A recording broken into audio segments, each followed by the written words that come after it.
Nshuti bavandimwe, nshuti zanjye bakurikiye Gideon Gisubizo TV, nanone turacyari mu murima w'icyitegererezo w'ababibyi b'ibyiringiro.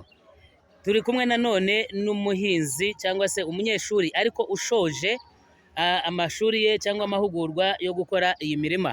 None ndagira ngo mwakire kuri Gideon Gisubizo TV, abanze atwibwire hanyuma tugire ibyo tumubaza. Nitwa mwarimu kugira amahirwe Theoneste, abandi n'umwe mu babibyi. Theoneste, turakwakiriye kandi turagira ngo tubwire kandi ubwire n'abantu bakurikiye cyangwa bakumva n'abakubona, ibi bintu mwabikoze mute mu gihe kingana iki? Ibi bintu twabitangiye amasomo mu kwezi kwa gatanu, turangije amezi 8 twiga dushyira mu bikorwa ibyo mwibonera hano. Amezi 8 mwiga kandi mwigira hano, mushyira mu bikorwa. Ese aya mezi ashize turabona imirima yanyu imeze neza, ni icyitegererezo. Turabizi ko yari amezi y'izuba. Mwabikoze mute kugira ngo iyi mirima itaza kugira ikibazo, ibe isa neza? Iyi mirima twabikoze dusigasira ubutaka, tutaremagura ubutaka kandi dukoresheje ibipimo nyabyo kandi neza. Urabona iyi mirima yacu irimo imyaka myiza isa neza. Icyangombwa ni ugukurikiza ibipimo twize, dukoresha imitabo ifata amazi, hanyuma tugashyiramo imbuto ku ntera zikwiriye kandi tugasasira ubutaka kugira ngo butangire. Hagati y'imbuto n'indi ni umwanya ungana ute? Dushyiramo santimetero 30 kugira ngo imbuto zihane umwanya.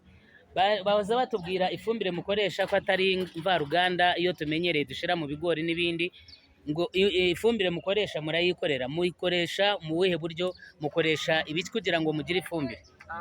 Hari ifumbire mborera, ni ifumbire isanzwe buri muturage wese yakwibonera iwe mu rugo, biturutse ku bikondorero, ku fumbire y'amatungo, ku fumbire yaboneka mu rugo wacu. Ariko hari ifumbire y'umwimerere, umwimerere twakoze nk'abanyeshuri twigishijwe. Iyo fumbire ikorwa mu buryo bw'icyayi, yitwa icyayi ubundi. Icyo cyayi rero mugikora muti? Ntabwo ari icyayi cya kindi banywa mu matasi, ahubwo ni icyayi cy'ifumbire y'amazi, mbese y'amazi.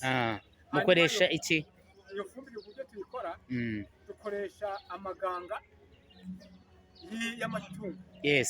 Hanyuma dufata ibipimo, niba ari litiro 3 z'amaganga, ugafata litiro 10 z'amazi, hanyuma ariko ubanza gushyiramo y'amaganga, ugafata ibyatsi bya rwondo.